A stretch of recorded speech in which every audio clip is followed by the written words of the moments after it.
Hi, my name's Richard. I'm going to be one of your TAs this semester, I think, hope.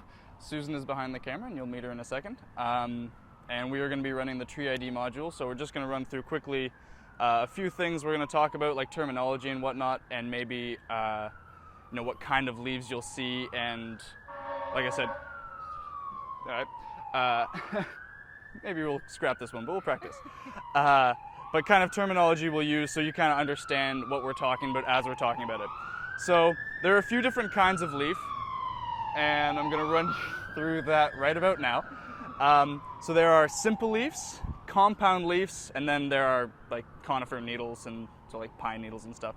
So this is what we would call a simple leaf. So it's simple because it's simple. There's one leaf per petiole. And this just comes straight off the branch. So, I mean, if it was hanging from a tree, it would just look like that. And it's a singly borne leaf. The contrast to that is a compound leaf. So here, we have a compound leaf. Again, if it was hanging off a branch, it'd just kind of be chilling there. But it's compound because it has many leaflets per leaf. And the common mistake here is to think that one of these leaflets is the leaf. And in fact, this whole thing encompasses the leaf. And that is what makes a compound leaf. There's actually something called a doubly compound leaf too, so it'll be, anyway, each of these leaflets will look like one of these, but I don't think we're going to cover that, so don't worry about that. That's just kind of food for thought. There are also conifers, so this is a pine, it's not a bough at this point, it's a sprig, pine sprig, and this is a spruce sprig, so obviously needles instead of leaves, that should be pretty, self-explanatory and evident.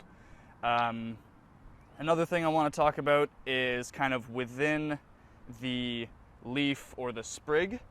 And so I'll start with the pine just because it's in my hand. The pine, what we use to differentiate between pines a lot of the time is the number of needles per bunch. So I don't know if we can see this on the camera, but you can see just on the side here, that right here is one bunch of needles coming off this entire sprig. And like, here's another one, here's another one, here's another one. So that is a bunch, and I'm just going to peel this off of this here for a second.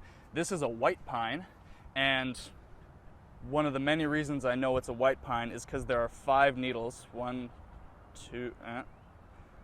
There are 5 needles. Hold on, let me see if I can spread them. 5 needles per bunch. And white pine is actually the only pine species that you will see with 5 needles per bunch, which is a sweet key ID. But one bunch, 5 needles, and that is kind of how we differentiate pine species. Some have 2, one has 3, or a few have 3 actually. Anyway, moving on. This is a spruce, and spruce needles are singly borne. So again, if I can peel this back just a little bit, you can see per sprig, there is only 1 needle per sprig. And you'll see there are these kind of woody attachments, and they only come out into 1 needle. Why this is blue we'll get to when we actually come to blue spruce, which is what this is. Hemlock is kind of the same thing. It only has 1 needle per bunch. So that's conifers. That's mostly what you need to know about conifers. Then moving into the broadleaf species, I need to talk a little bit about lobes and sinuses, which is probably best done on this red oak. So you can see there are these pretty evident, like, if you were to just draw like a simple little line around this, that would be a lobe, right? You can kind of see this is 1 unit of the leaf, and there's another unit of the leaf, and here's another unit, right? So that would be what we call a lobe. And again, if I hold up this tulip, we can see 1 lobe, other lobe, other lobe. The things in between the lobes, so the things in between the lobes, I'm kind of at a loss to how to describe them, are called sinuses. And I'll refer to those a lot, especially when we're talking about maples.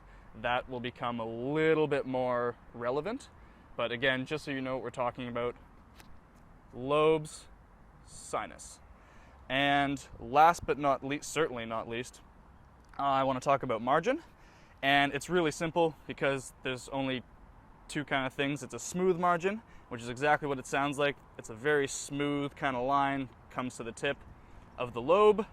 And yeah, smooth line, as opposed to, I'm going to pick this guy up, a toothed margin. So again, I hope you can see on this camera, but there are little jagged marks which are commonly referred to as teeth on the edge of the leaf. So we would just talk about a smooth margin leaf and a toothed margin leaf. And that's really kind of the basics of leaf structure and leaf design. So we'll get into talking about how we ID a tree in a second.